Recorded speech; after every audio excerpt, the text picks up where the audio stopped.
Hello and welcome back to the channel. Today we'll be reviewing tips for replacing the MAFS airflow sensor on this 2003 LS430. Now let's get started. So you might ask, what are some of the symptoms that may be associated with a faulty MAFS airflow sensor?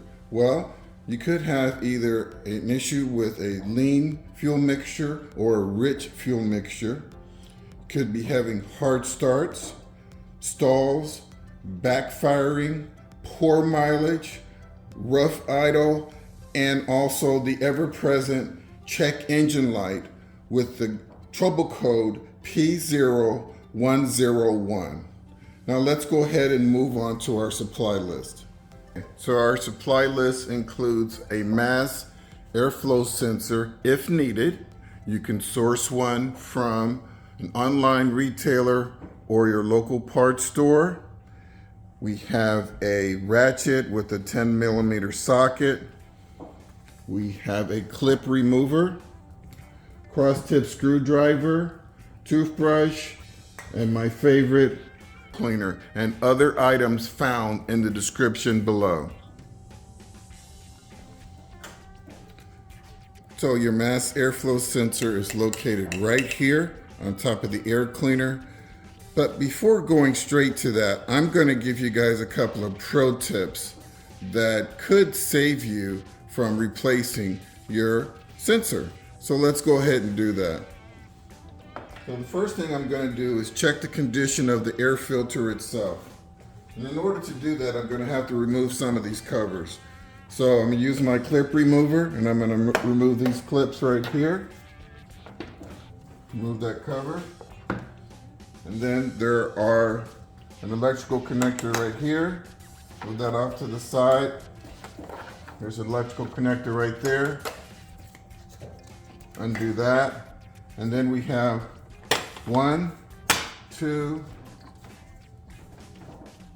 3 clips holding this box on. Also, you're going to have to loosen up this ring right here, this clamp.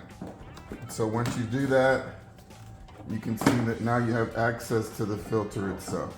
Okay, so now you want to check the condition of the filter. So you look at this filter, looks pretty good on face value, right? You're like, okay, looks fine. Not too bad. I'm going to show you a quick demonstration. Move the camera, face it down to the ground, and watch this. Filter looks great, right? Watch this.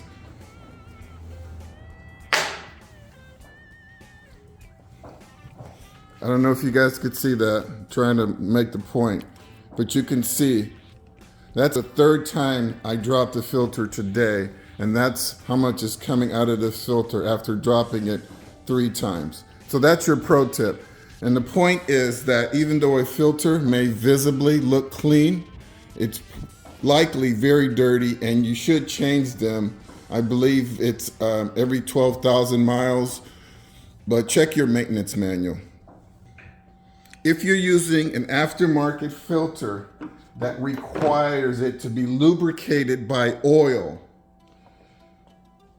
look at the amount of oil on that filter. Chances are one of the reasons you're having problems with the sensor is that you've put too much oil on the filter, and what you're getting is blow-by. So it's sucking up through and it's pulling too much oil up and onto the sensor, and we're going to get to that point later. But if you have too much oil in here, that could be part of your problem.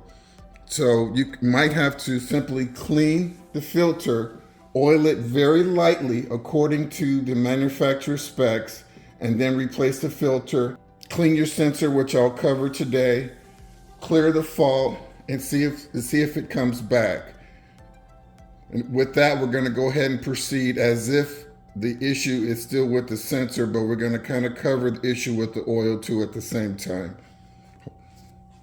Okay, let's go ahead and remove the sensor so we can take a look at it. There's, like, we've already removed the electrical connector right here, and there's a Phillips screw right there and right there. I've already removed one.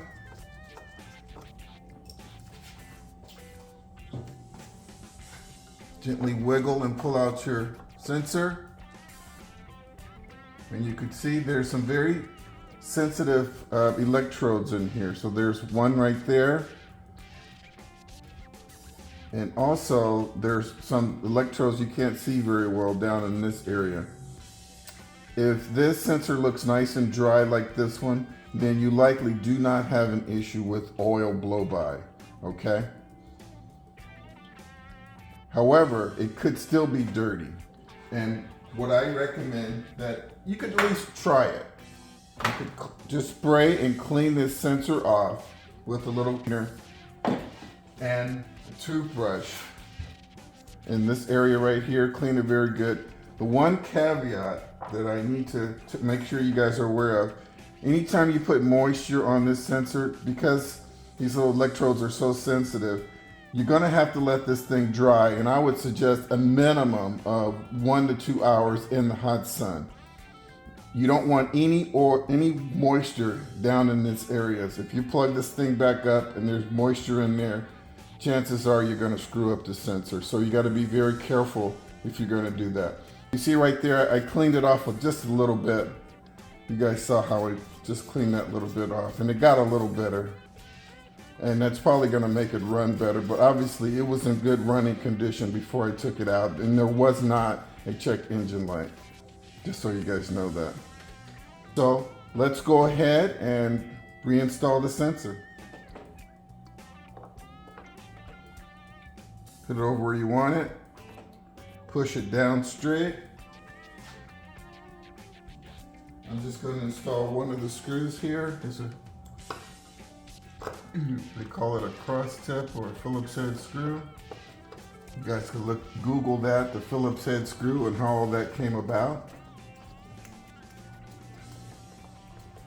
Put that on there nice and snug. Replace your other screw. Replace your electrical connectors. And be careful with these connectors. They're very brittle. This is a 20-year-old car. Your little tips right here are gonna be very brittle. They break very easy. So do not manhandle these, okay?